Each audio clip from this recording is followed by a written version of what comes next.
So yeah, so thanks for wanting to meet. And I'm Rob. And we could just do some hello stuff a little bit. So I think you were doing the chanting leading during the 6-day chant on the Stoa. So I was there for all of those days. So I know you on the other side of that. And that was super fun. Like that was one of my favorite things of like the last year. I meet in these groups on Wednesday, and so a bunch of my friends came and we talked about it afterwards, and I invited like, I don't know, 5 or 6 different people. And I always liked chanting since John taught it as part of his Buddhism course. So I know you from that. And then I also know you from like the What is Reason stuff that you did on John's channel. Yeah, yeah. And then I've talked with Nathan about you a couple times. You've come up in our just conversations like super briefly.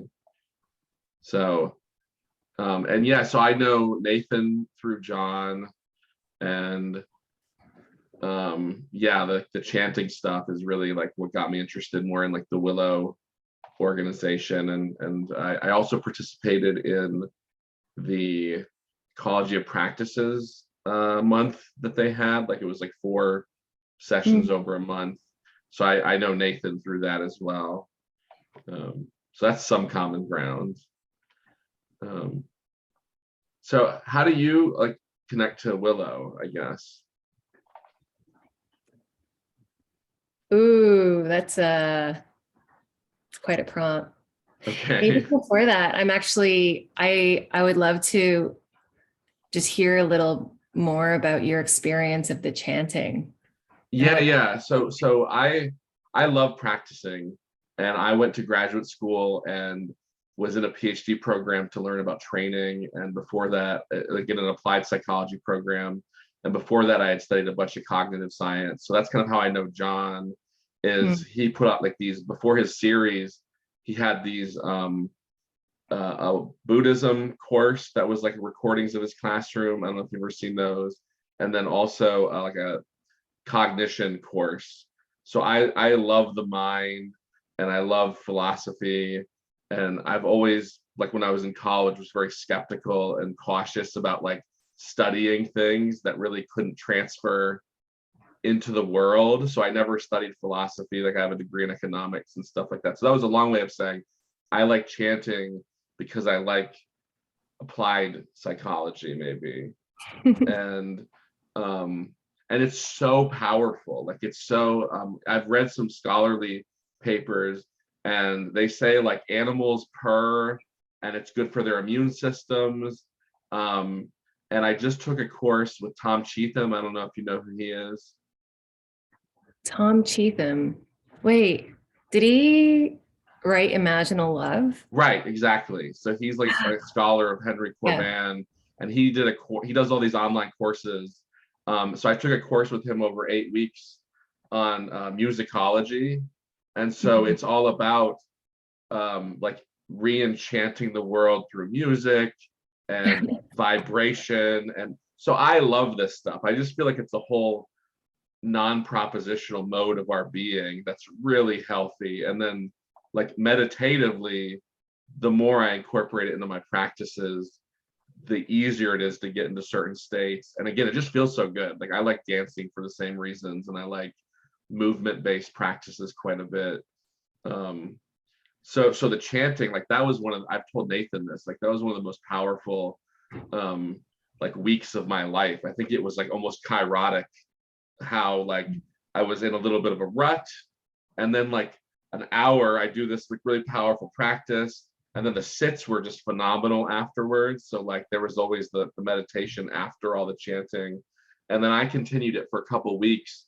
I just downloaded a bunch of the documents, the chants, and found some YouTube videos of people doing them, and talked to some Buddhist friends. And like I said, I had friends that went to it as well. So like, I don't know, for 2 or 3 weeks, I was chanting quite a bit. And it's so powerful. I had to kind of lay back. I'm very like susceptible to maybe like altered states or something like that. So it's just very powerful. And so but yeah, it's great. It really like kind of just shuts off the thinking mind. And and the more I like dance with it, the easier it is to kind of find the borders. And probably also I'm just getting better at not like, it's very powerful. Does that answer your question? Yeah, that's such a, it's interesting. I can feel the energizing from the way that you're responding. Like I can feel the, I mean, I love that we're talking about the topic of Thumos, because I feel the Thumos actually in the way that you're talking about it. And as I was listening, I was almost getting a sense of what it was like, actually the kind of body memory of what it was like for me. But then also having the image of you, because there was this, I remember we were sharing these on the Zoom. I was thinking about how, I guess I was very curious about how each person would hold that harmonization in their body through the internet, without not like, while not being in the room with us. And there's just something that feels so good about the fact that it had really, woken up that somatic, just like full body kind of harmonization, which that's what I really loved about the practice. And I always wanted to ask, like, were you going for the Gate chant then? When? What do you mean going for?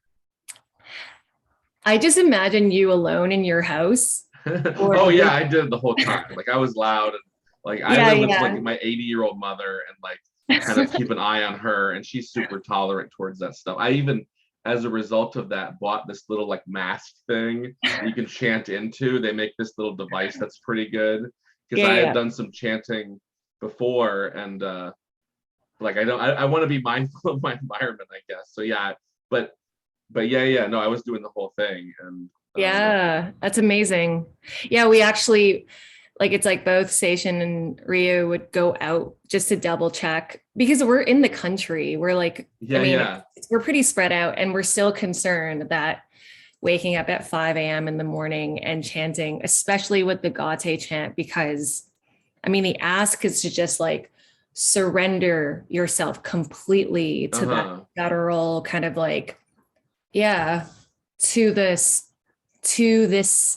sound that's moving through.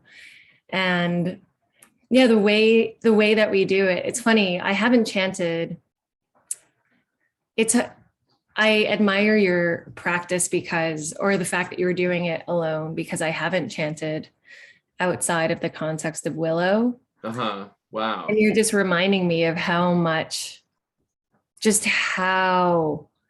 good it feels for the body, heart, and mind. In terms of that connection, like it's the first thing that we do every single morning. And I hadn't chanted before, and it's so intense, especially like it kind of has it's like builds, like it always, even though we do the same thing every single day, like every day is completely different.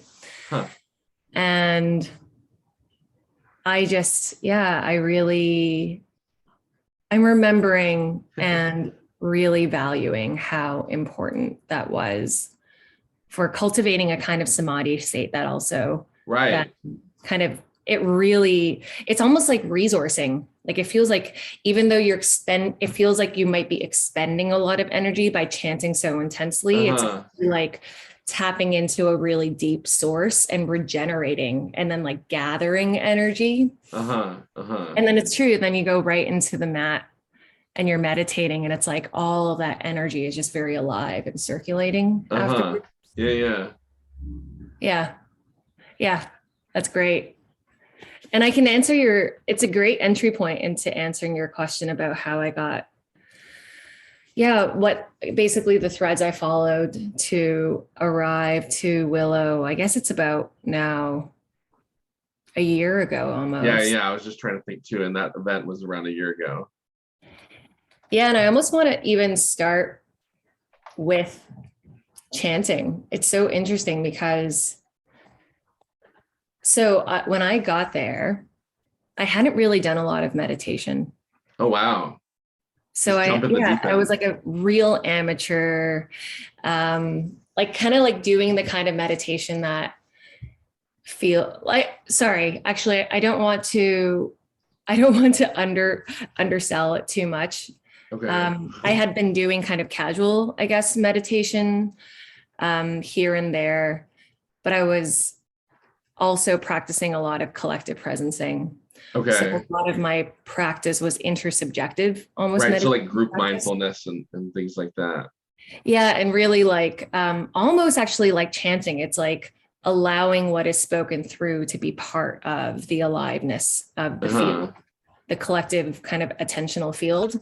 Okay. So that was more what I was familiar with before. And I didn't really have too much of a personal practice. But then actually in February, so probably about 6 months before I joined Willow, I stumbled back onto Robert Bea. Okay, yeah, I have one of his books, and I've talked to Nathan about him a couple of times. Yeah. Yeah. So we call ourselves like Burbea heads. We're all fans. We're definitely fans of Robert Bea, and the way I was originally introduced to Robert Bea was through Daniel Thorson and his podcast. Okay, yeah. But it never kind of like came into full, I guess, almost like synchronous resonance until in February last year, I kind of re-encountered his Dharma series called Path to the Imaginal. Oh, okay. I've never heard of that. Yeah, honestly. So Robert Bea, he's really well known for his book on emptiness. Right. But near basically the end of his life, especially when he found out he was diagnosed with pancreatic cancer, he really something started moving through him. Maybe that's my interpretation of it. Sure. He created this entire, like he co-created it with Catherine McGee as well. But there was this entire basically Dharma practice that is called soul making. Okay. Soul making Dharma.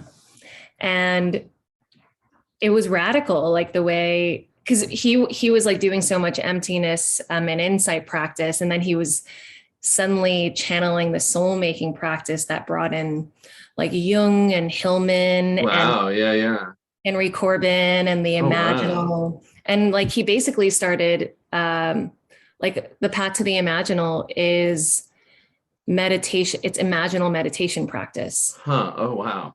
So great. It's meditating into the imaginal realm and doing soul making practice through that.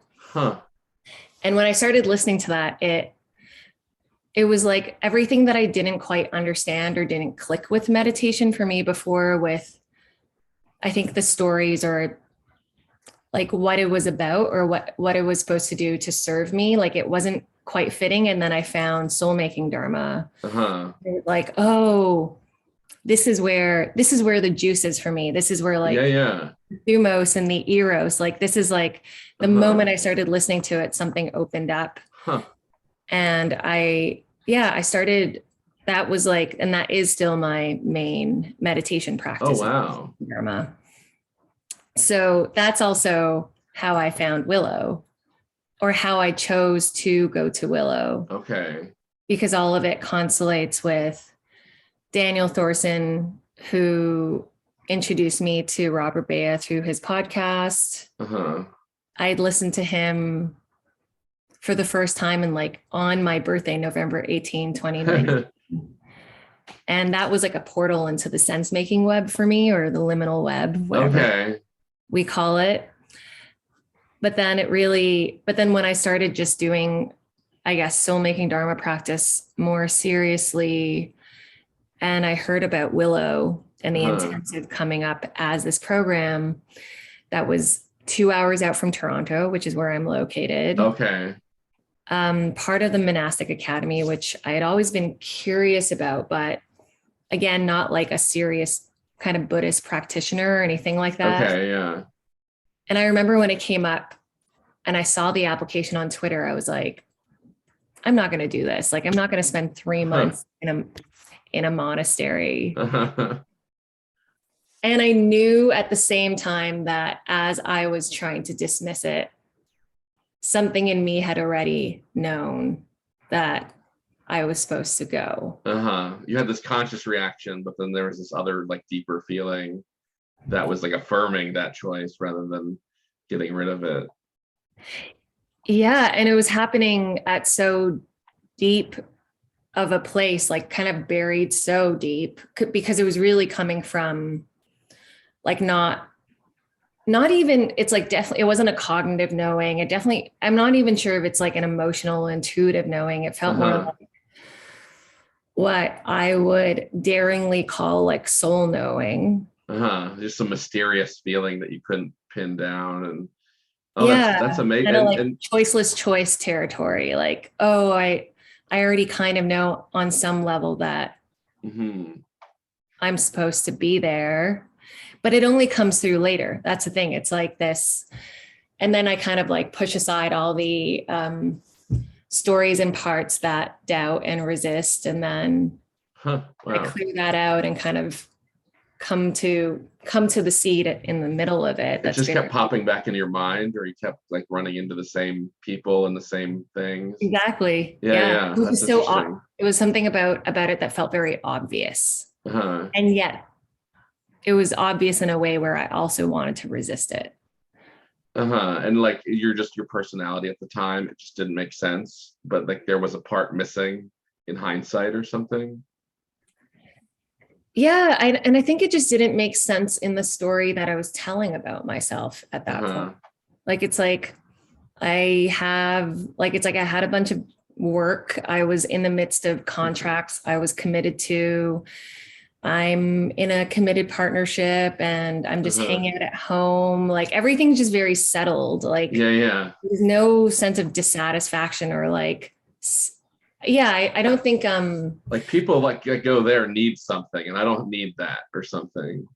Or that was the story I was telling. It was like, why would I go? And what would my family think? And what would my friends think? Like, I think it was more like, it felt kind of absurd. Like, it felt so, I just felt like it was coming out of such,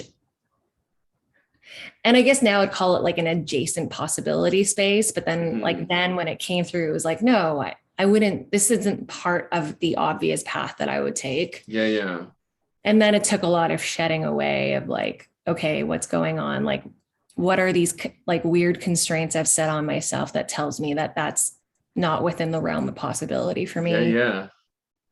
Yeah. That's excellent. And you were practicing Buddhism or like with that like religious part of your life? What was that like before and after like the monastic experience? I mean, I still don't really, I wouldn't identify as a Buddhist. Okay, interesting. I don't know what that means. It feels like it's like a skin I can wear. Or like it feels like it's a story I can tune into. And on some level, it resonates with me in such a way that I could imagine like a significant part of me being and identifying, I guess, as a Buddhist. But then it feels like it's like one node in a much more plural web of many, I guess, ways of being. So, but it definitely amplified when I was at Willow. Like before, maybe it was much more of, I'm curious about Buddhism. My entry point is like very much Robert Bea. Like I grew up Catholic and but felt mostly not like I didn't really feel that connected growing up to Catholicism. So I would say that I kind of identified more as agnostic for most of my life before frankly more like weird direct experiences with what feels like it could be gestured towards as in the realm of the sacred or the spiritual or the kind of like when that started really coming through in direct experience, I was like, okay, like there is something to this in a way that it's like it wakes something up in me that feels like a kind of deep longing. Oh wow. So it almost feels like I was something in me was tugged on without even knowing. This whole dimension of yourself. Yeah. Oh, that's fascinating. Yeah, no, the label of Buddhist or the label of Christian or the label of whatever is very tricky. And yeah, like I just like all the religions, honestly. I think they're all, and when I was kind of dipping my toes into that water, I would say like, oh, I don't know about Christianity, but I know Christianity through like my Christian friends and through people like Jonathan Peugeot, like he's very candid.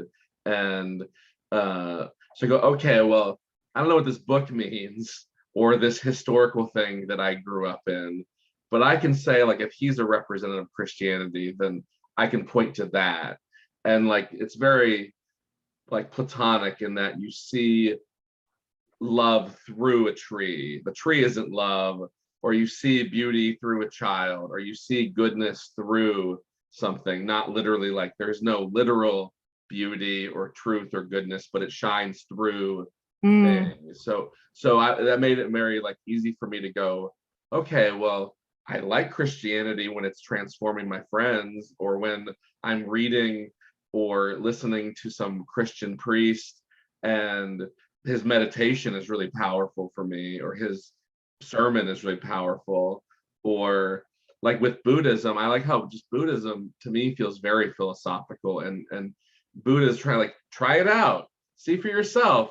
And so it's not as much of a you don't have to keep making these leap of faith, and then you get like locked into a logical corner and you're like, oh, now I must do another leap of faith and just not question something. So I always liked that about Buddhism and Stoicism and just a lot of those kind of traditions, even Taoism. Like no one, I've never met a Taoist that's like, all right, now we're gonna corner you and put water on your head until you believe or whatever like that. It's just like, okay, here's what it is, and take it or leave it. So the label of Buddhist, I can see why John, for example, he does religious practices with the Bible, but I don't think ever publicly say like, oh, I'm a Christian. Like that might not happen ever in his history.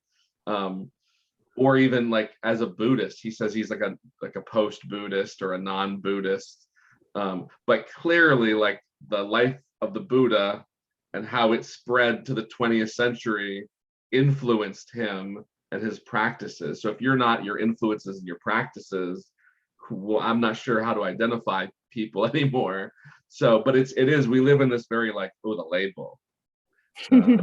So I totally get, and I've always kind of identified as agnostic. I'm just like, if right now an angel appeared and I was like, well, okay, I guess I believe in that now. Like now that's clearly real to me. So I don't like ruling things out based on not knowing either.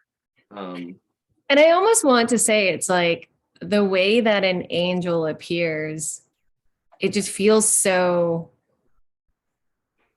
Okay, not to say that I know the way that an angel appears, but it feels like Janus-Faced, I guess. It's oh, like, yeah.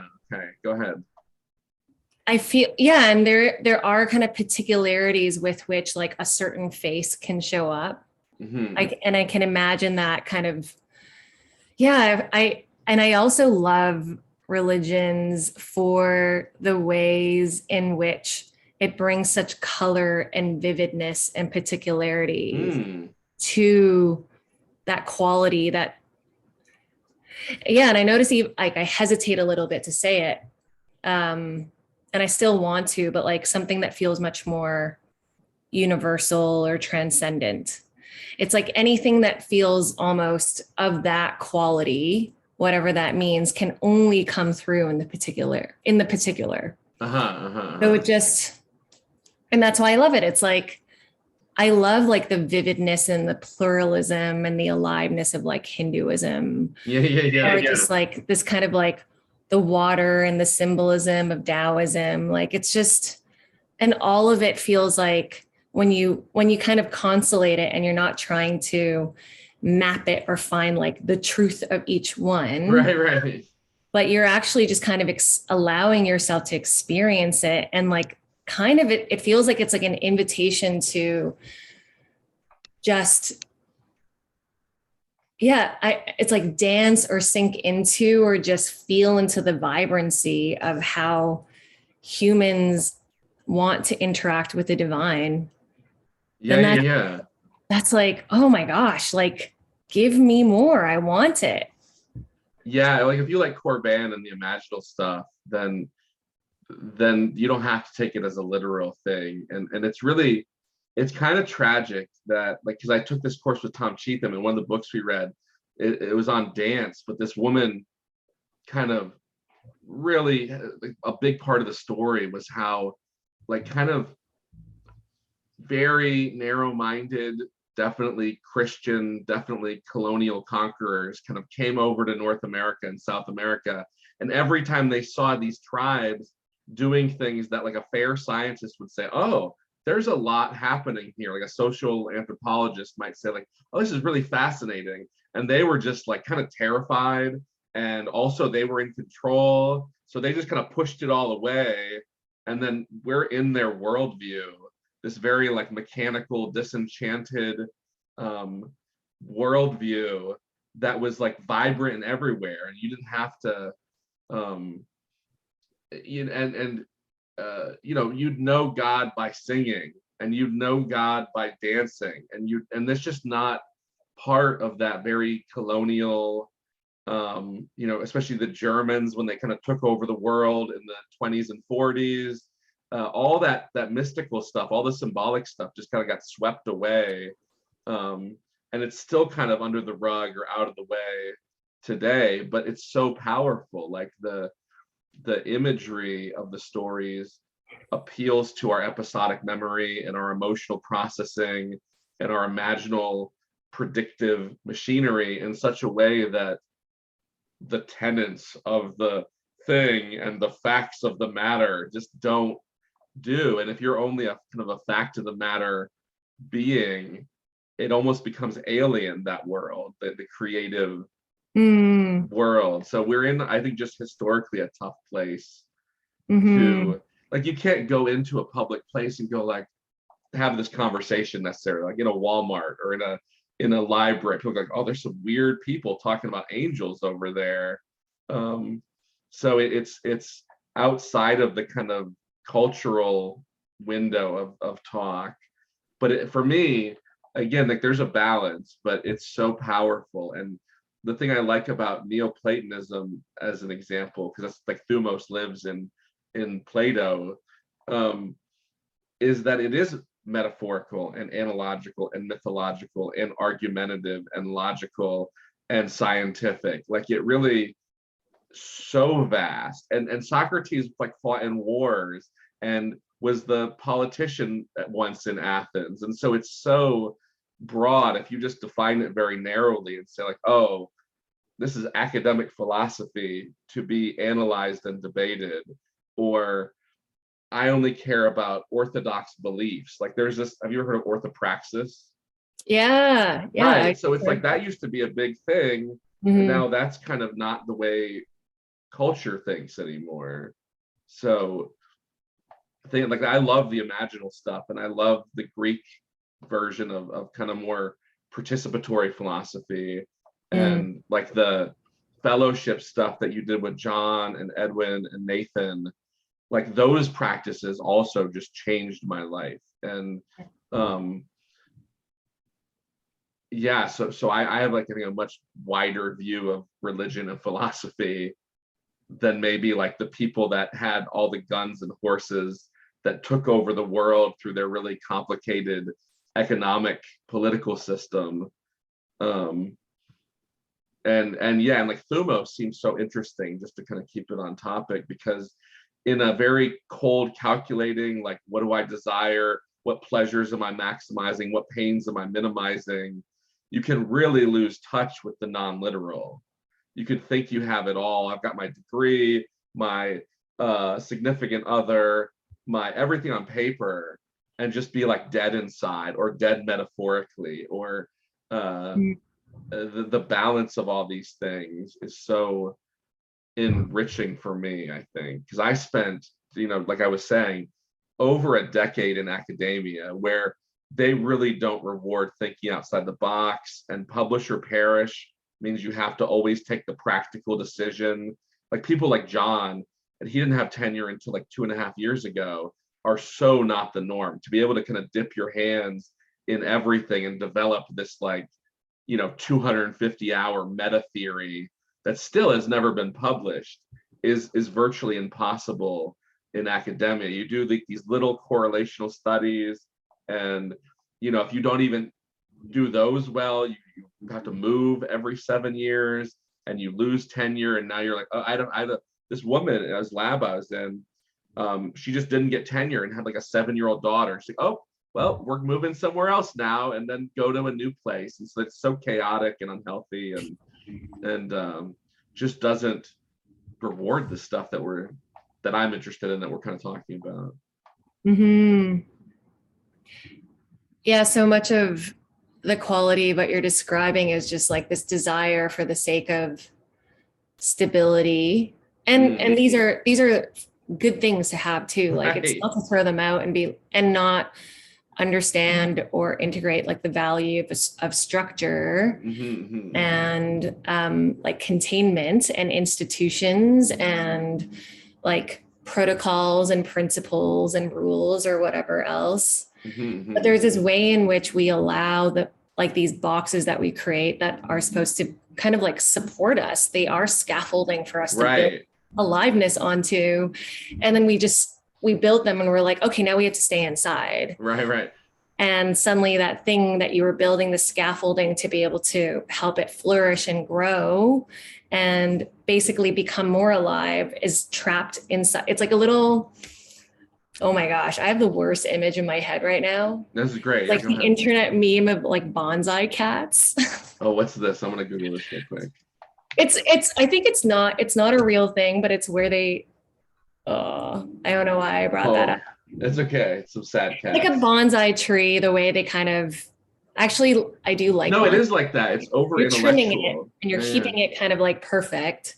And then eventually it's like you keep it in this perfect box, and then like, it's like over time, the color just starts to drain from it. And it is like, it's like a butterfly that you pin up and you put it on a frame and you're like, oh, it's so. Oh, that's a good analogy. Yeah, like there's a story, I forget the name of this butterfly, like scientist, and he kept putting butterflies under jars and they kept dying. So every time he was like, oh, I love this thing, and he'd go out in the world and he'd find what he'd love and he would just kill it in the name of science. And it's again, the Thumos is what I feel is missing, and the Eros and everything, because we have this intellectual thing and we can justify everything really well. Maybe that's another kind of downfall of what we're doing, is we're like so good at rationalizing our bad behaviors and our lack of meaning and stuff like that.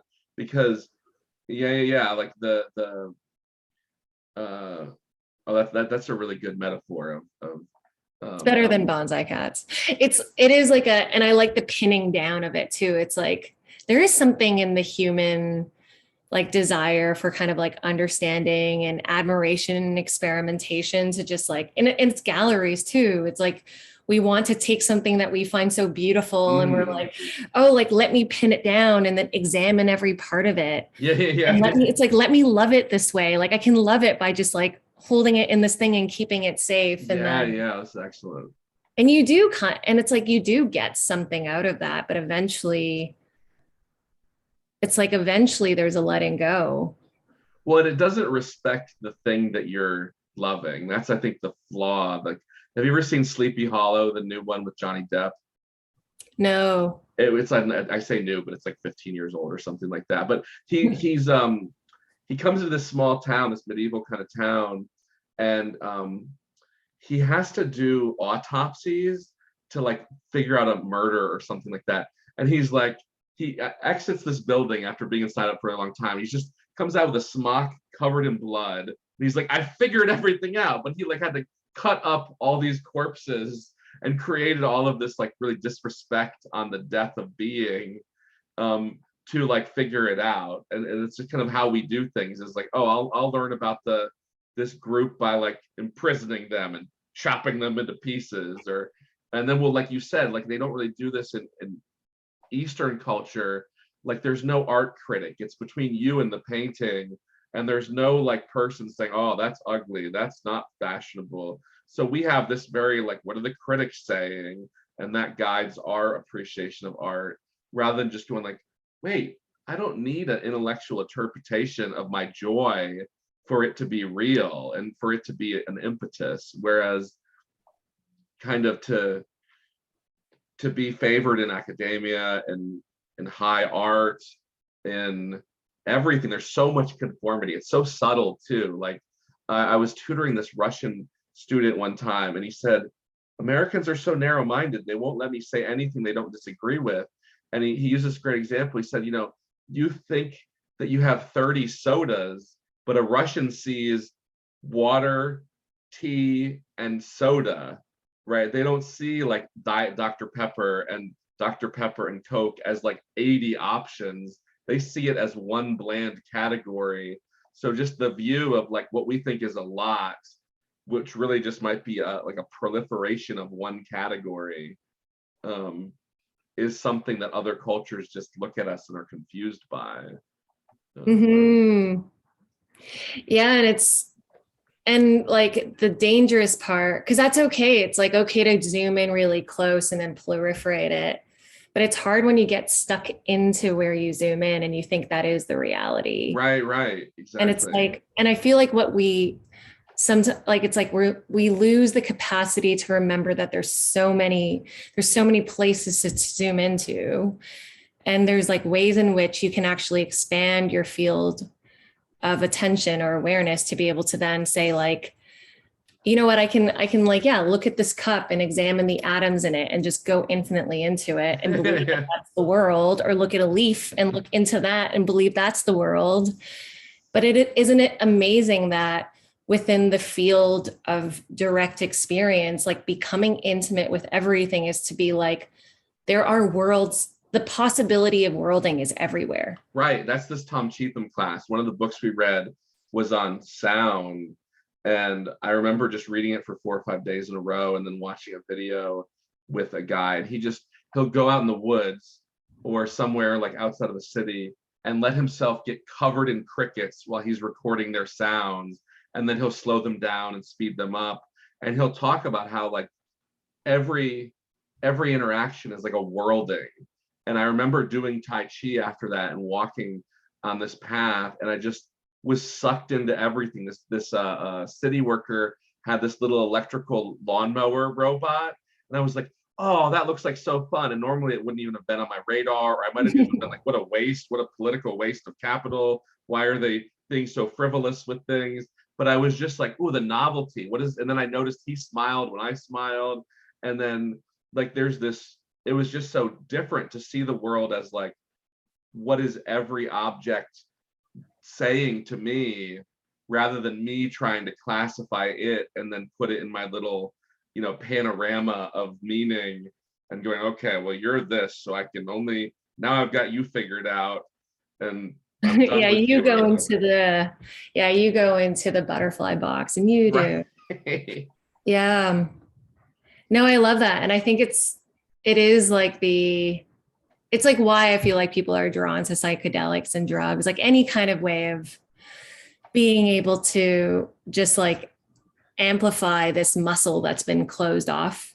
Like it just feels like contracted, like perception has just been contracted for so long. So then we kind of want, like, it's like we can feel the edges of so much more that's available to us.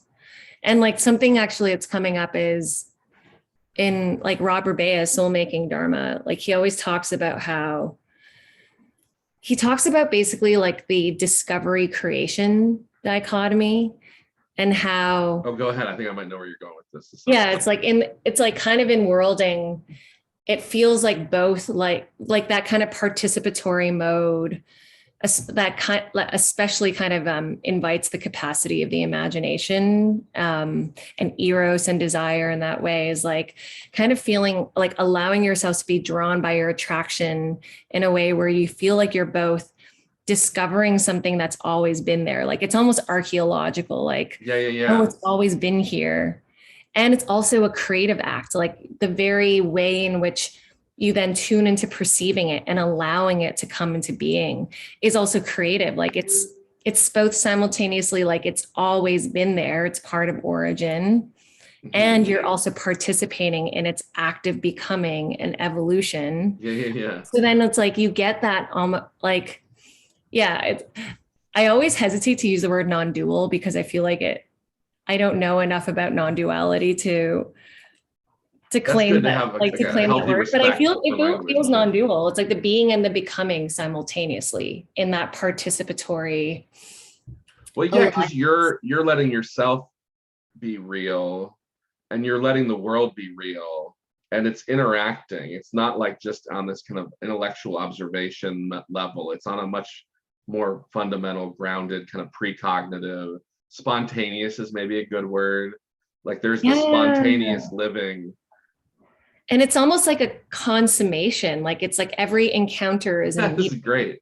Like it's like an encounter where, yeah, it's like you can kind of start to feel like everything has like a birthing in that moment and a dying in that moment. Like that kind of like, oh, I can, yeah, it's like I can pick up a cup and see a world in it. And then when my perception leaves it, it's like it dies away. It's just, and so it's so beautiful when that opens up. And then also what happens that I've started noticing is it's not all the same. Well, that's the thing, is sameness is killing us, right? I don't know if you read Byung-Chul Han at all. You know him?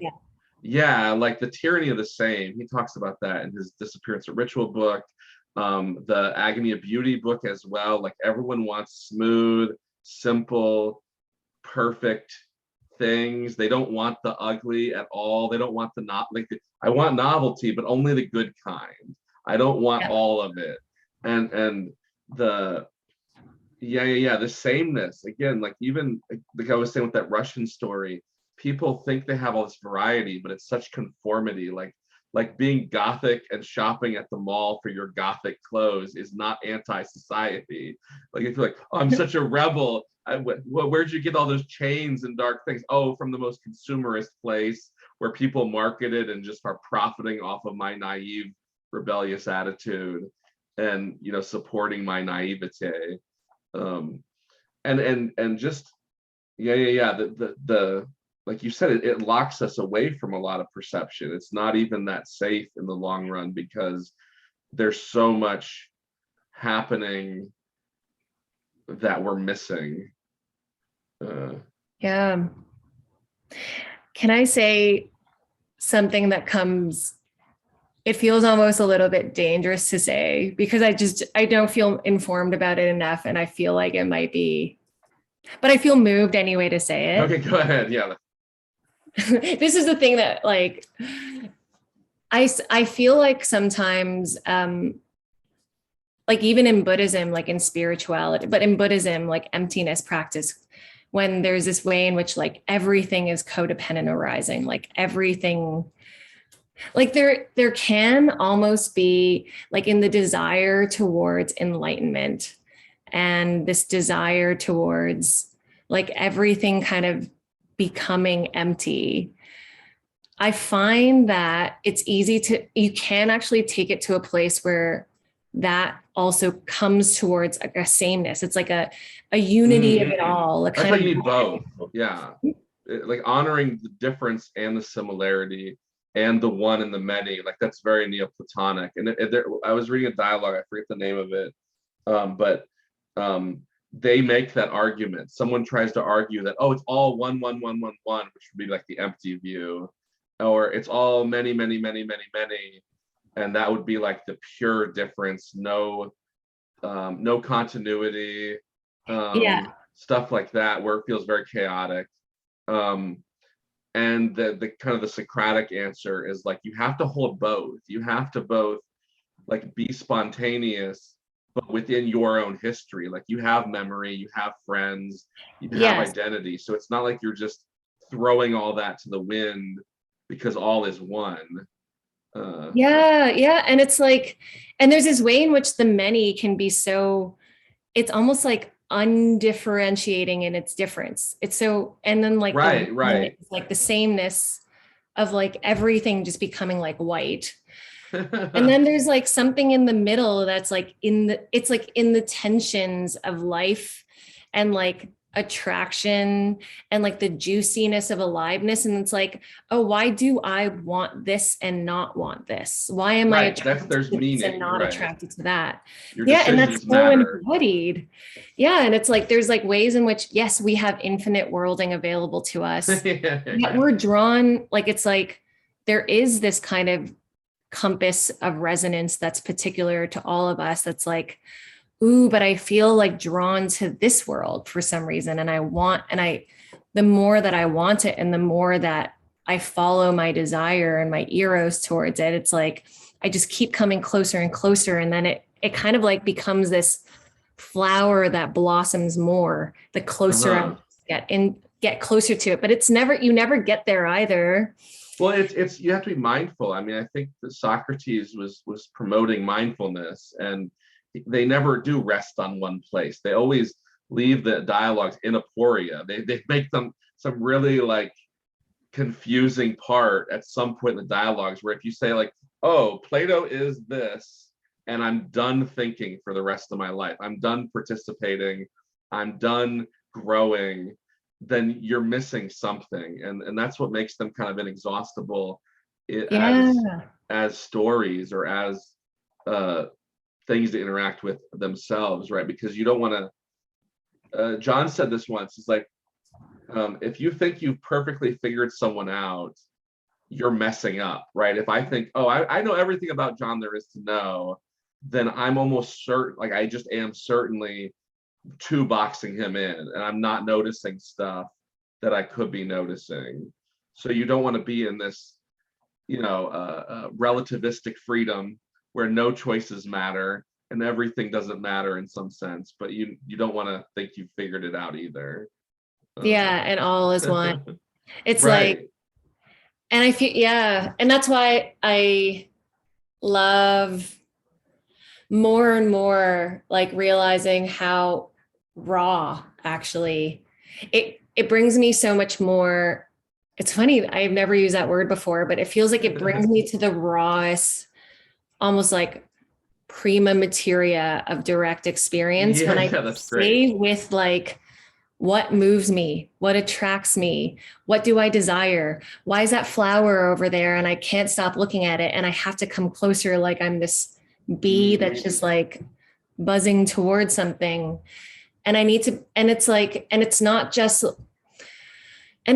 being blind or unconscious about it, because we are kind of being steered by our desires all the time already, especially in like it's like hyper capitalism where desire is used in order to control and move bodies. But there's something really powerful about bringing this kind of like awareness about my desire and coming into more attunement and right relationship with that. There you go. Yeah. And then starting to be like, oh, like it points to places, like it sends me signals, like my heart rate beats faster when when I want to be closer to something, or it feels closer to like what we call values or alignment. Or there's this way in which like I get excited and energy fills my body. And like, that's another signal of, oh, there's aliveness here. There's Thumos here. There's kind of like we're playing, we're flowing now. Right. Yeah. And well, that's the balance, right? Because what you're talking about is not consumptive economic desire. You're talking about like the feeling of aliveness. If just every piece of technology was like warped off the planet magically, we would still have hunger, and we'd want friendship, and we'd get curious about what's on the other side of the island, right? Whenever people get on stranded islands, they always want to explore and see what's there. So it's not like curiosity, whatever, philia, agape, none of them are bad, but they need to be in harmony, right? And then especially like you were saying, when you can reflect upon them and then go, oh, I'm so happy that I'm able to notice this about me, or this feels really good, the direction I'm taking. then you can even have like your insight and your rational mind and your feelings. And especially if your friends as well are like, oh, that's so cool, I didn't know that about you, or I'm so happy for you, or whatever. Then you have even like the bigger being of beings, like our world soul and our world body, to like be stoic about these things. Those can all converge, and that's what I think John talks about with like complexity and relevance realization. Because if it was so simple, if you could just be like, oh well, I'm hungry, I should eat, and now I'm sleepy, I should sleep. I mean, those are good, and especially if you're like a really simple person in a simple context, that might be all you ever really need. But there's no end point. That's the part that's really tough for a very like means ends peoples to remember, is like there's no satisfying our wants is like a fraction of us, right? And if you, oh no, I did all my things, then I still feel so empty or whatever. Like it can be very confusing. Yeah.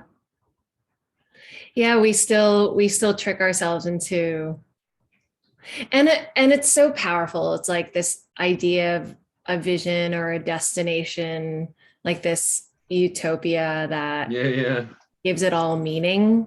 It's kind of, yeah, it's like why we have heaven. It's why, and that kind of aspirational drive is like a very important engine. Like, and I don't even want to use it as like use a machine metaphor, but it feels like it's like my longing, that mean, like, it's like the very presence of longing means that I can't ever really be satisfied, because once I get there, like the longing is it's like it reaches the point of infinity.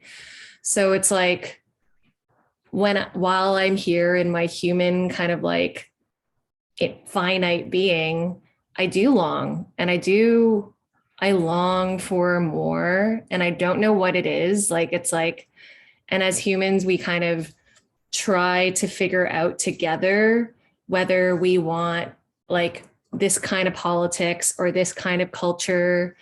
And we're starting to explore, like, when is it more than human? Like, what are more than human ecological desires that are also present in this complex way of like, just like being a longing kind of entity like this. Sometimes I feel like I just see it as this strange, almost like both fleshy and very, very ectoplasmic kind of like longing egregore. It's like everything is just like it's like all these actors just kind of like entering into emergent formation, just desiring.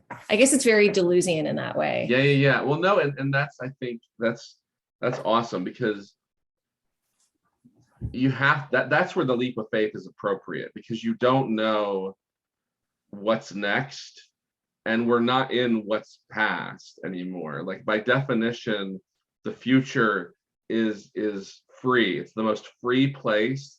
That's also like the present is flowing into it, and in the same way the past created the present. So there's so much dynamics happening between the three, that is where it's so interesting. And then like the world, we think we have everything figured out because we know how many people are on Earth, we know how many shellfish are in the ocean, we know how much volume of space is in the Milky Way, we have all these quantities. And so like that gives us this false confidence of like, oh, I've got all the quantities figured out and I know most of their properties and how their properties interact. But like, that's not held in any one of our minds. Most of that's third person knowledge, not first person at all. And we're, as a species, or maybe all species, are horrible at predicting how we'll feel in things that we're very confident of. Like so, we have no idea what it is that we want. And it's always shape shifting. It's like past Cheryl and what she wants is not the same as present Cheryl and what she wants, the same as future Cheryl and what she wants. But we have this like a modality, or like this like modern, like it's like a modern structure of thinking where as though it's predictive in that way. And as though you are able to like perceive from the present what you want in the future and then draw a clean line towards it. Yeah, it's a good point. Yeah.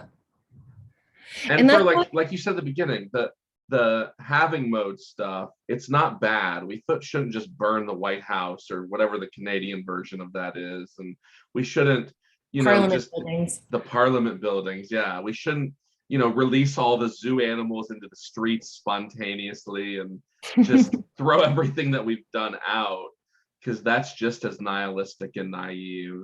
And that's what I'm so interested in, people that can kind of dance in both worlds, like Nathan and John. They can be scientific, logical, analytical, but they can also be very compassionate, spiritual.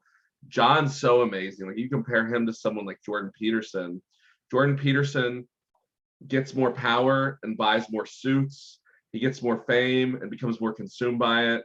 John is like so open to talking to anybody if they seem reasonable, and so like he still comments on his YouTube comments and stuff like that. And like someone as popular and he's at Toronto, like that's the Harvard of Canada, and there's no reason for anyone at Harvard to care what the rest of the world's doing, like unless they really are bored or something. But so the ability to kind of stay small while you're big is a very scarce thing. We love bigness, and we love, the corporation will save us, and the government will save us, and the city. All these big things are where we put our hopes. So someone like John, that's able to kind of judge when to engage with someone, even though he doesn't need to, is again that dance of like logos and thumos and eros and philia. Like, instead of saying like, I've got the side, I wrote maps of meaning, I know all now, like I don't need to think anymore and judge anymore, is I think really powerful. It's the trustworthiness of humility. And the integrity of it, because it's like this like dedication to process and to this. And it's more than that. Because it constellates so much, but I think the qualities that you're describing in someone like John, that like I feel that kind of, or Daniel or Rob Berbea, right? We don't have John. It's like also love. It's like the love. I feel like the thing that I really appreciate about anytime I've ever interacted with John or seen him in interaction with someone on a podcast or in a talk is that he kind of like loves the person in front of him. It's like a deeper, but it's like I see you as mysterious and I want to draw you out. And I kind of like, I'm so curious about the mystery inside of you. It's like there aren't kind of preconceptions of this is who you are, and I'm just talking to this image of that. It's actually kind of like, it feels very co-creative. It feels very, it feels like two people dancing. And that is like the dialogos. Like the dialogos is a dance. Yeah. That's interesting. I'm glad we brought this up. Because it's hard to do. Like, it's so easy to take the world for granted.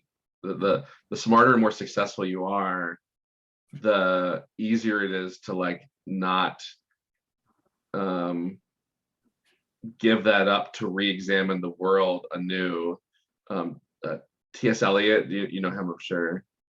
He has this like poetry remark where he's like, okay, every day you have to like love God with all your heart anew. And it's like, come on, man, I can do that 3 days in a row. The fourth day, I'm already like, it's like, it's really hard. It's like, but I kind of have it now. You're telling me to let it all go again, right? Do it from fresh. Like, yeah, totally. It is like this. And I think that's what you were saying about the attraction to bigness. Like, there's this desire right now in the midst of complexity to feel like you have, like, it's like, oh, now I've mapped this part of the system and I've mapped this part of the system, and then I can get bigger. And then I can like, it's like, I can understand like global geopolitical, like resource flows, or I can kind of like use big data to be able to predict like what Trump or Johnny Depp does next. It's like, it's just so, and then like the moment, if the ask is what you're saying around T.S. Eliot, it's like, know God every day for like, for the first time again was how I interpreted it. Imagine just needing to let it go every time. It's like every moment you kind of know the system or the world or the whole, it's like, let it back, let it go. You have to let it go and come back to like the experience right in front of you again. Right. Yes. This is like the existentialist that like they keep getting rid of the ideology, but don't stop thinking. It's really hard to do both. And you kind of, and it takes like, I feel like it's holding that and trusting that there's a different kind of, I feel the need to almost add this other dimension, which is, I think there's so much more that can be held in the body than the mind in a way. Like there's kind of like a deep metabolism that happens where even when you it's like when you let go of the way minds like pin things down, like actually you can feel the shape of it still in your body. It's like you've smelled it, you see the colors in it, like you've experienced it. Oh yeah. No, this is so it's kind of like, it's like, it's kind of written in your body in some way. And your mind doesn't need to look down on it and say like, okay, but like 2 weeks ago I did this. And then like, I thought about this and I wrote notes about it. And now to figure like, it's like, no, you can kind of trust that it's all here. It's all right here. And like, given like the trust of the present moment, like the right information will actually come through. Yeah. Oh, that's excellent. Yeah, because I was just like, as you were speaking, I was thinking about how like the mind keeps reducing things down to like the relevant pieces, and it goes like, oh, I've seen the pattern, I've got the algorithm, but like even there's nerves that go from our heart to our brain, and that makes sense because like the brain needs to be updated on what the heart's doing, but it goes the other way too. Like the heart's pulling information out of the body into itself, and there's all these nerves like our fingertips, like there's so much data happening on your fingertips. And like smell, I always am happy when I like smell a place because there's control motor neurons going out to almost all of our senses, but not our sense of smell. It's really hard to like shut down smell the way we can shut down taste or vision or hearing. And like getting all of ourself rather than just like the snapshot, like denatured kind of intellectualization of things is and again, like this almost seems foolish when if you tried to like bring this up in like a board meeting when Facebook was going public or something, they'd be like, what the but look at all the charts and graphs, like we've got so much data. And you're just like, no, I was walking my dog and I saw this butterfly and it startled me and that reminded me of this, and then I really think we should go in this other direction. That's that's all the mythos and the nomos of things, rather than just like the nomological.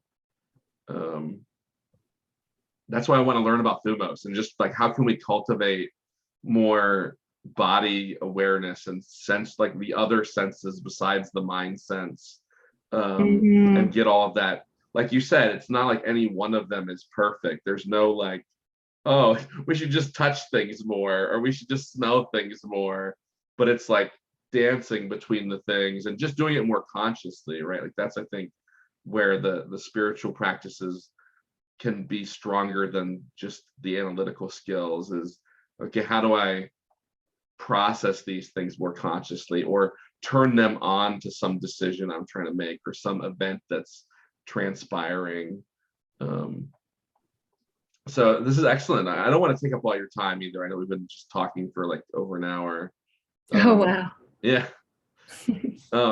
So do you have any other just thoughts about Thumos, especially like people that you think embody it well, or even like groups or places or like practices? I know I just threw a bunch out there, but any of those kind of things as. Yes. Wait, do you want just like things kind of, I guess, like, I mean, there's just so much. Yeah, go ahead. Like talk for 10 minutes or something. Like just what are some ways that we can know Thumos better?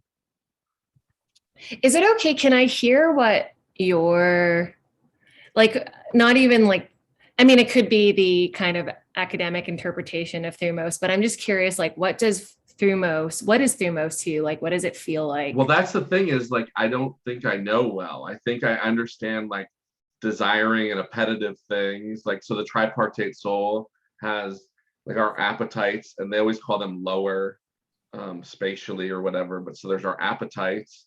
And in the dialogues, Alcibiades, have you read the dialogues? The Socratic. So A long time ago. okay, yeah, no, that's great. So the first dialogue is Socrates talking to this guy Alcibiades, and Alcibiades is wealthy, attractive, strong, powerful, like he's politically powerful. He's like the son of a politician or something like that. And Socrates is trying to like dialogue with him and saying like, no, Alcibiades, I love you, but I love your soul. Like it's and so Alcibiades, they're constantly going between power as something that like, okay, well, if I will it and I'm strong, then I have a right to have it. And Socrates is like, no, there's this invisible thing called your soul, and I'll never say it directly, but I'm trying to pull you into this like other direction. And so so they talk about the tripartite soul, and then they use a metaphor of a charioteer and two horses in a different dialogue. And the two horses represent kind of our appetites and our like civic desires. Again, this is why I want to know about Thumos, because I just don't have a good grasp on it. And then there's the charioteer. So the charioteer is like our intellect or our will. And then it's like, if you don't pay attention to the horses, they'll go wild. So you have to have this kind of harmony between the three. And it can be mistakenly, I think, thought of as, oh, well, so the intellect should dominate the other two. And then Eros dies, Thumos dies, and you have these two dead horses with this really arrogant charioteer. So yes. Finding like, and in a different dialogue, they talk about justice. And so Thumos to me has like a social component, a heavy social component, and like a justice, and maybe if you're not social, it's kind of a self-justice where you're in your fullness and very integrated, glad and spontaneous and not bipolar. Like I read a good academic paper that talked about like epithemia as a psychological thing, and how like people that aren't in alignment with their thumos have this like mood disorder, almost like our response to COVID, that was like, lock it all down, open it all up, lock it all down, open it all up. And they're still, like, I talk to people every day and they don't understand what we did about COVID. Like, it's such a weird thing that we just have these back and forth, all or none reactions. And it was never like, okay, I feel like we've saved as many people as we can. We're being as dignified as we can be. So like there's two kinds of justice. There's, if we're using us as an example, I can want what I want, and if I can get it, I'm awesome. Or I can want like equanimity and equality, and that's like we were saying with John earlier, where treating someone as brand new and as an equal over and over and over and over again, rather than sizing them up and going, aha, I am smarter than you, or I am richer than you, or I'm more attractive, like whatever the thing is. And so like there's this justice component of Thumos where you're living in your fullness, but you want everything else to live in its fullness, rather than this kind of zero sum kind of Thumos. Or a lack of Thumos where you're just purely like this cynical intellectual, or this hedonist, if you're just like in one of the other two souls. Yeah. That was a lot. I don't know if that went too all over the place. No, that was, yeah, that helped Yeah, it almost felt like I was seeing the shape of the territory a bit, but still, it's still mostly concealed. Well, Which is I good. don't know. I want to learn. Like that's what the like Yeah. big part of this is I don't know. Yeah. And it's like I mean, it's interesting. There's I don't know can happen in so many ways. There's like I don't know, or the futility of the I don't know. And then there is like the thumos and the aliveness of the I don't know. It's like, I don't know. Well, And that's that why it's so excites me exciting. forward. Yeah. Because like Peter's article, I think I sent it to you. Did Yeah. you read it at all? Mm-hmm. Like the aliveness in that. He said, like, oh, I don't know if it's a good article. But to me, like, unlike all the scholarly stuff I found, he wants vibrancy and people like playing in the pool and splashing each other and living Mm. to their virtuous fullness. Like that's, the intellect can clamp down on everything, and then there's no virtue, but there's no vice, right? Like a communist country that has like absolute authority. It's like, we have no problems, but like everyone's hiding in their houses because they're afraid of the police. Or there's like the opposite, this hedonistic, like winner take all power, whatever. So finding how like we can live alive and without being like egomaniacs. Again, I don't want to. I don't know where the lines are. Yeah. Oh man. Yeah, that kind of it's someone had kind of described it to me recently. I think he said student of alignment, but I feel like I'm an apprentice to alignment. And more like that way in which, I mean, the image that you shared is of the person on the two horses. And there is, yeah, it's like the horses are so, there's such a wisdom to the horses. Yeah. Okay, good. Like, and it's like, there's a wisdom to the horses that the person will never really know or understand. It's like, there's like a kind of, like the horses will know how, like, it's like the horses are kind of like in relationship with the environment. Like they know, it's like their hooves hit the ground in a particular way that kind of kicks up the dust. Mm-hmm. And it's like muscles that just naturally know how to adapt to flow. Like, frankly, it's like this kind of attunement that is beautiful and feels like very close to what we call alignment in a particular domain. So it's like, I feel like for me, so much of it is like feeling like you're in right relationship with your environment in your body. And that is the kind of like Taoist flow. It's like, that's a thing that we really long for, is like when there is this, it's not like the mind is separate and trying to figure out like the right way of being in flow. It's like, you're just in it. You're just being. It's that kind of, Heideggerian being, I guess.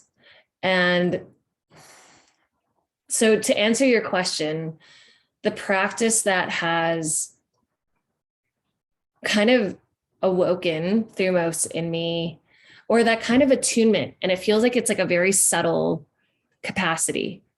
It's because it's not just like a kind of rough and tumble, now I'm just letting my body guide the way kind of thing. It's like, no, there's a kind of like a subtle attunement that's happening between the various capacities that are available to us as like a full sensing organ.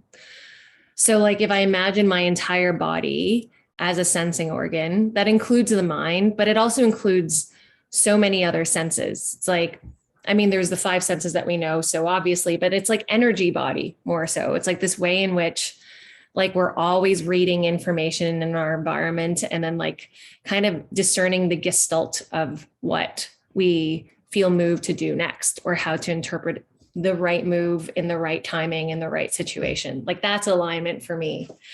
So all of that said, especially when it comes to like communal, intersubjective, social attunement, the practice I've been very involved in is called collective presencing. And it's something that's hosted on the Stoa. So it's probably the longest running wisdom gym offering that Peter has been stewarding since the beginning of the Stoa. And I remember I joined it for the first time. So I have a little bit of familiarity with presencing because of Otto Scharmer and the Presencing Institute. And it is like this, it's like a whole kind of paradigm around allowing yourself, it's like allowing your attention to kind of like rest and root into the present in a way where the future comes through the present. It's kind of like, it's almost like kairotic presencing. It's like, how do you actually tune into kairos in a very intentional way? And then like in this work, it's like in a group field. So there's the way that I presence, and there's the way that you presence, and there's the information that we can access through that kind of presencing, that kind of kairotic presencing. And then there's like the field between us. So right now we're in the Zoom room right now, and there's like me and you relating. And then there's also me relating to our field. And that's almost like, for me, the image is like the reservoir of all of our embodied wisdom kind of like flowing and swirling together. Some of it's captured through what we utter through words. Some of it is just like, I mean, I'm gesturing right now, or there's like a pause, but there's just a lot in the middle between us that we just don't, it's like we can't translate all of that to information that's verbalized.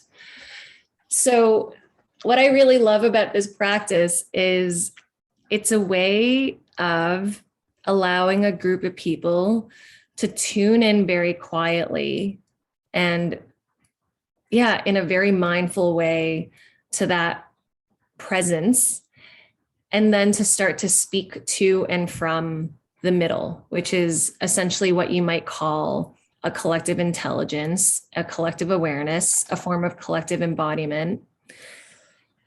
And the key thing with it is I mean, you don't actually push away the mind. You just you take it from like the front and you just kind of let it fall back a little bit and kind of play with everything else that's always sensing what's going on. And I remember the first time I did it, like what I understood was this way of trusting, not knowing mentally what I'm about to say before I say it, but starting to tune into and be aware of the signals in my body as like a whole sensing organ that tells me, oh, something's about to move through. I can feel it. I can feel energy about to move through. And what I'll do then is pick up what we call it a speaking piece. And then you pick it up, I pick it up, and then I just allow whatever wants to move through me to flow out. And the key is like not letting my mind kind of like shudder in front of it and kind of just pre-discern what I'm about to say and then say it. It's like just allowing and trusting sometimes the awkwardness of it and the not knowingness. And more, it's like, it feels like just letting life flow through me, like as with my body as channel. So it's like, oh, I am just lifing in a lot of ways, like, but that can only, it feels like it's like the intimacy with lifing or channeling through, especially through the collective. There's something about like, I'm kind of a Gene Gebser geek as well, but like he describes a kind of mental structure of consciousness as this way in which, like, I imagine if we're kind of like in the flow with our environments, it's like we've taken ourselves out of it and now we can kind of observe it from the outside. And this kind of, I guess, like other way of sensing and being is like that consciousness we've taken out of the flow, you brought it back into the flow, but you don't lose yourself in it. You're actually able to see it from the inside. And it feels kind of like you can, and like the term for it, like, I guess like the term that's like kind of thrown around is like the aperspectival. It's like, you're not taking a position, a perspective and looking at what's happening. You're able to be in it in a way where you see you see and it can experience many perspectives at once. And it feels the most alive when it's in collective presencing, because you are literally, I mean, literal in a metaphorical way, you are kind of tuning into like this person speaking and that coming from the collective body, and this person now speaking and that coming from the collective body. And suddenly all these different perspectives are diffracting and looking at the whole, like the blind men kind of touching the different parts of the elephant. Yeah, I was just thinking about that. Yeah, in a way where you start to like, it's like you feel the shape of the whole. Wow, I think I that just kind of, I feel like I just really love the practice. And when you describe Thumos, like that really comes through. Mm-hmm. And yeah, since then it's like I'm coming fresh from it too. I just literally came from this session into a session into this. But that's like a practice that's very near and dear to my heart. That feels like it's kind of woken up a way of following life. Like it's like following Eros, following Thumos and desire. That's kind of changed the track of, it's like the reason why I went to Willow. It's like the way I'm able to drop stories away that used to limit me.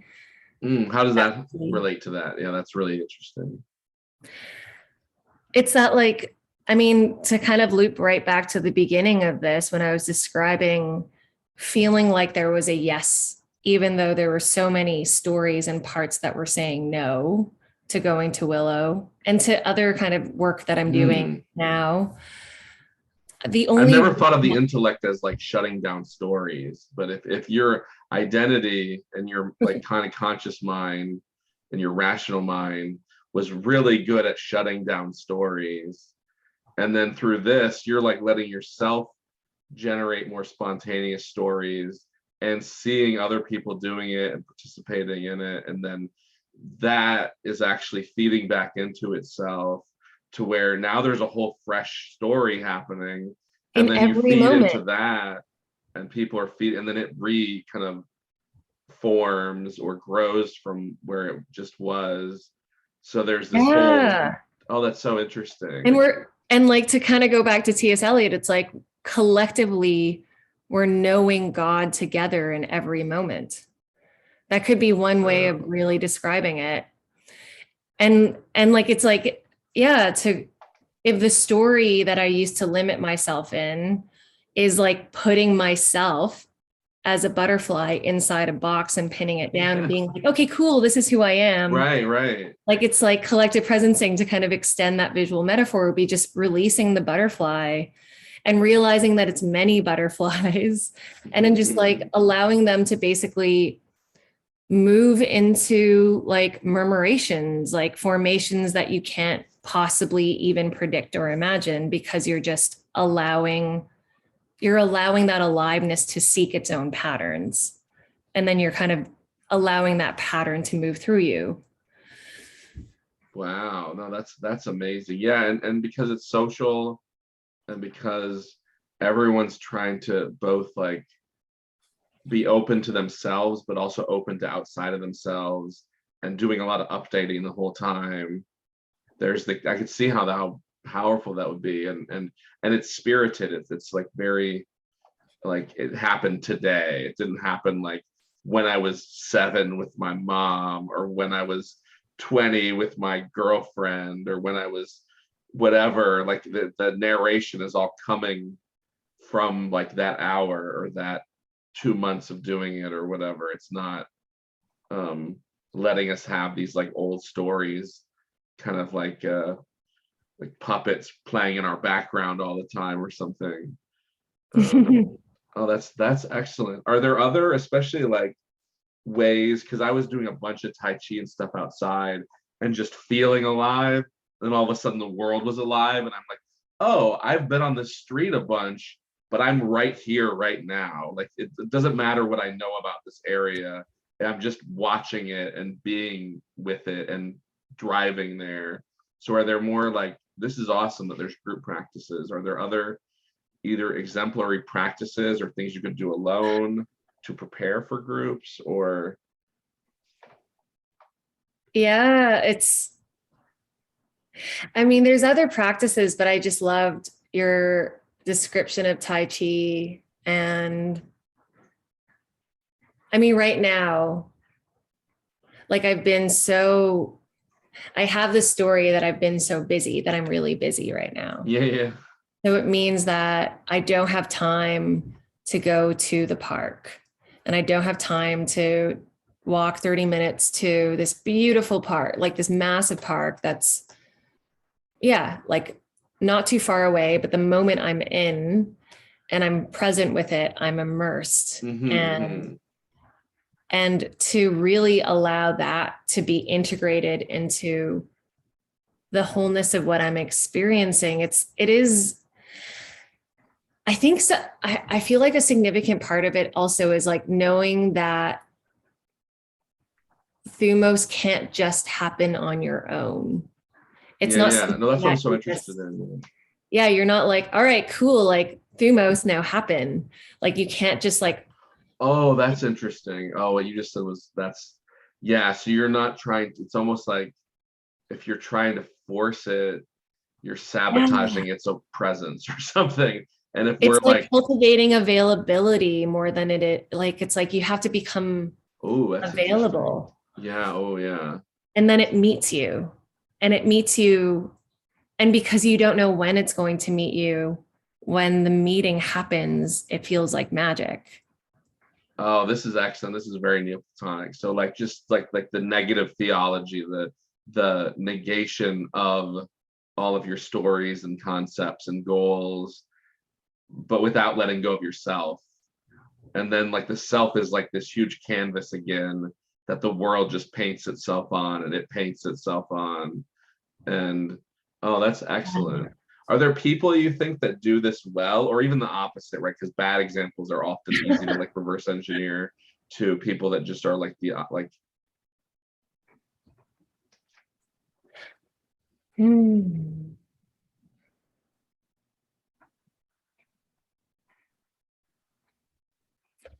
Yeah,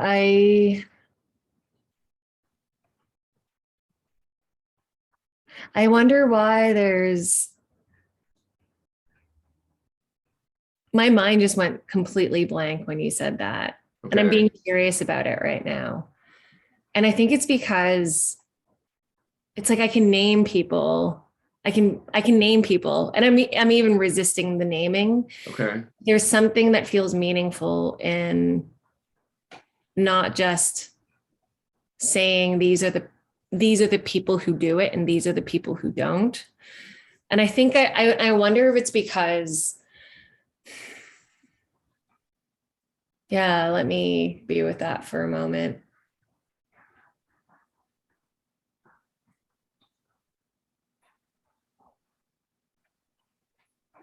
Oh, I think I know what that is. I think there's like there's a part in me that so badly wants to like democratize the capacity to be available to Thumos or Eros, that I almost resist naming a person who does it really well, because what we often end up doing is we look to someone that we do it well as like a symbol or image for how we're supposed to be doing it. And there's something about that in itself. Like, it's like, and oh, that's interesting. Yeah. The symbol part. Go ahead. Yeah. Yeah. I think, and it's not, and I think it just is important to hold that, I guess, with a foundation of like emptiness or letting go. It's like, when I name someone, it doesn't mean that they are then it's like the way that they do it is the way that you're supposed to do it. It's almost like I admire this person. It's more like, yeah, it's like when I'm around this person, I can feel the aliveness kind of ooze from them. Like and we all kind of know when, because like aliveness attracts aliveness. Is it like charisma, would you say? Or charismatic people, kind of thumic people? Yeah, maybe that could, because like charisma doesn't necessarily have to come from like your real, I mean, sometimes a really smart person is charismatic, or a very, very, I don't know, good looking person is charismatic. But like really charisma can come through anyone. It's like, oh, I'm just really drawn to what's happening and moving through you right now. And it's like, I'm not even seeing you anymore. I'm seeing the soul. It is like what you were describing about. It's like, I don't want to just talk to like you. I want to talk to like, it's like, I want to relate and commune with your soul. Oh, it's like an authentic charisma. It's not like a performative, like statusy charisma, but it's like oh, I don't know what it is about that person. Or, oh, like I think Peter has that charisma. Like he's not pushy, but he's always like, I don't know, he cheers me up, or he's always like, his excitement shines through his actions really well. And he likes doing what he does. And you're like, oh, that's cool. Yeah. And it inspires you. And you're like, I want to like what I do. Or you see like a kid, it's like you hang out with your nephew or like your friend's kid or something like that. And then they're just kind of like walking around, like picking a flower and being really excited about it. And there's something kind of delightful about just watching this kid and being like, whoa, I can like walk around and look at a flower and find delight in it. So I think it's like, I guess for me, it's almost like this like bare attention or intimacy with what is beautiful and alive. Yeah, it's playful. Like when you were saying the kid part, I didn't really ever pin it down as a very playful part of ourselves, but like the intellect isn't necessarily playful, but the thumos might be. It might be like a repressed thumos is like the serious cynic or something. And the like the recovered, like someone that was really dark for a while, and then they'll almost like shock you when they get like alive again, and you're almost like, wait, you're always depressed, and then you almost don't know how to deal with them. But that could be kind of this thumos that we're talking about. It is like it shines through things. Oh, that's interesting.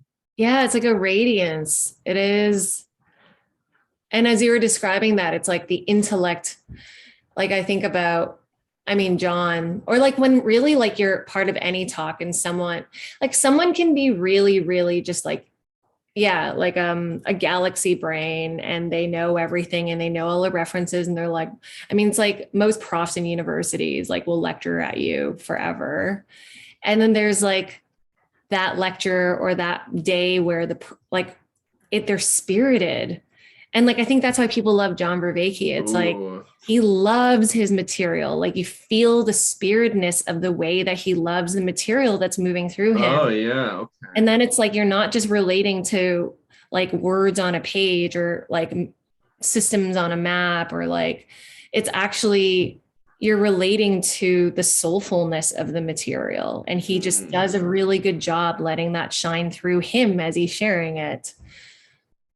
So cultivating like, or reconnecting to the feelings that you felt before you kind of died inside could be really good. No, because like you're right though, because a lot of like once you have ideas, they have their own life. You're like, oh, I have a map now. But if you're like, no, I love that map, then there's this like second relationship. There's the map is still there in a sense, but it's like it's the butterfly outside the jar. Tom Cheetham we were talking about biology, and he like loves insects. Like there's people that go into biology because they thought they were supposed to, or they think they're smart and that's what smart people do, or they started loving it but then that soul got pulled out of them and they don't catch it. Like this is a kind of a dark example, but this woman, she had to do rat studies, and she said, I quit the day I stopped feeling bad for euthanizing the rats. And like, I'll bet most people don't do that. I'll bet most people like you start feeling bad. Of course, the first time you have to kill an animal in the name of science has to feel weird. There's no way you do it without one speck of emotion. But then the 8,000th time, you might go like, all right, another batch for the crematorium or whatever. And that's like your thumos has died. Your charioteer is still pushing right ahead, but you're not compassionate anymore. Oh, that's you've almost like in a very utilitarian way, and sometimes you do have to, it's like you deaden yourself slightly to get something done. but like Well, that's the very, memory detachment is like, very powerful. Yeah. yeah. And some, it's like, yeah, it's like a doctor. I mean, I'm sure it's like a doctor when they're performing surgery on the patient, like can't just always be completely present with the fact that there's an alive being that they're cutting into and that's blood pour. Like, it's like they kind of have to do a bit of distancing, but we kind of have built an entire culture where we distance ourselves from everything. And that's kind of, it's like enculturated in the way that we interact with the world. So it's like the unlearning of that distancing. And then and honestly, it's like, it's hard to be intimate with the world because you're intimate with not just like the joy and the play of it. You're also intimate with, you're intimate with like, I'm killing this animal right now for the sake of science. Like it's a lot. It's a lot. You're vulnerable again. Yeah. Yeah. Oh, this is excellent. Oh, that's why Plato put this as part of the soul, because this is really vital and people screw this up. Oh, that's fast. So do you have any other people that are, or even cultures? I think of like the Greeks, their statues were so bright and vibrant, and then the Romans made them like plain and colorless and functional. I mean, I can name people that Dead people. Soulfulness in me. It's like Yeah. people who are like, when I read, I mean, honestly, when I read Tom Cheetham, No, he's full of life. Yeah. Like that woke up fire in me. Wow. When I read like, or when I like am around Bayo Kamalafe, who just like, he's this kind of, he's this philosopher who's working, like, he's part of like the sense making web, but he's like this kind of, animist philosopher, I guess, like who just looks for the uncanny and the strange and like, and in the sacred, like he just like allows us to find the sacred in the most unexpected cracks, like in like the shit, basically, like, and it's like, oh no, the sacred is there too. And I find, it's easy to always look for or reserve the category of the sacred for what feels like clean and pristine and numinous in a very particular, I do that sometimes. I get real judgy about people that are being very playful in like sacred activities, and I'm like, oh, why aren't you honoring this more? And then in hindsight, I'll go like, oh no, that's their personality. It was alive for them, and there's so many reasons to not like cut off fun. It's this playfulness, this charismatic, childlike, absurd. There's something absurd, I think, that you were picking up on about like, it feels very absurd to go to some of these places from the like judging rational vision of modernity or something. And it's a little dark, like it's a little uncanny. It's kind of, it can be, I mean, just to kind of bring another dimension to it, it's like Timothy Morton, Dark Ecology. Yeah. It's like that kind of like uncanniness of this, of like what is sacred or whole. Like we have this way of just, it's like we push aside, like there's still this sense of Thumos, or I don't know, or like alive, like it's even like aliveness being separate from death. It's like all like death and decay and shadow and like the feminine and like the shit and the squishiness and like flesh. Like there's this way in which for some reason we want to be very clean with our Thumos. Oh, this is good. Yeah. And we limit it. So we box it away because Thumos can come. It's like Thumos comes alive in pretty like unexpected, strange places. Like it's like I don't know. It's like the first time it's like when you smoke weed and you're like, whoa, my hand looks so weird. It's not like, it's so transcendent. You're like, it looks like an alien. Like, I feel like I can see an alien in my hand. That's like kind of gross and weird and also amazing and beautiful. And I feel like the numinous can be like that. It's like kind of, it's also like Lovecraftian. There's like tentacles in it. It's like also kind of, I feel like it's being able to accept the wholeness in that as well. that feels juicy to me. Like no, that. you're definitely onto something here. And Yeah. I was emailing, I was thinking some similar thoughts about, like, I like that you're saying, like, go into the uncomfortable places, go into the discarded places. Like an alien perspective is not hostile, kind of. Oh, this is excellent. Yeah. And again, the sameness, the problem of the sameness, the desire to pin things down rather than let them be free, like hearing howling wolves and not doing anything is very uncomfortable, but that's real. Like there's some reality in that.